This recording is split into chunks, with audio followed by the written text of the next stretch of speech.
സിഞ്ചു എന്താ circus കാണിക്കുന്നോ? Circus അല്ല, ഇവിടെ നിന്ന് തെന്നിയതാണ് ഞാൻ.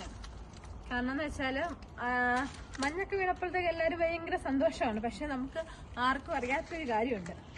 Black ice. ഞാനിപ്പോ വേസ്റ്റ് കളയാൻ വേണ്ടി വന്നതാണ്.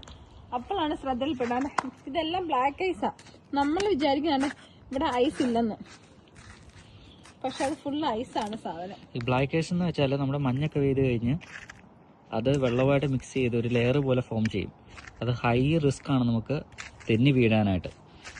നമ്മൾ നടക്കുകയാണെങ്കിലും അതുപോലെ തന്നെ വണ്ടി പോകുമ്പോഴും ഈ ഒരു സംഭവമാണ് നമ്മുടെ വണ്ടി സ്കിഡ് ആവാനും അതുപോലെ തന്നെ നമ്മൾ നടക്കുന്ന സമയത്ത് തെന്നി വീഴാനും കാരണമാകുന്ന ഈ ഒരു ബ്ലാക്ക് ഐസ് ആണ് കേട്ടോ. അപ്പം നിങ്ങൾ നടക്കുന്നവരൊക്കെ പ്രത്യേകം ശ്രദ്ധിക്കുക, നല്ല ഗ്രിപ്പുള്ള ഷൂസ് ഉപയോഗിക്കുക. വാഹനമൊക്കെ വളരെ സൂക്ഷിച്ച് കൺട്രോൾ ചെയ്തിട്ട് വണ്ടി ഓടിക്കുക, അല്ലെങ്കിൽ ഭയങ്കര റിസ്ക്കാണ് വീഴാൻ.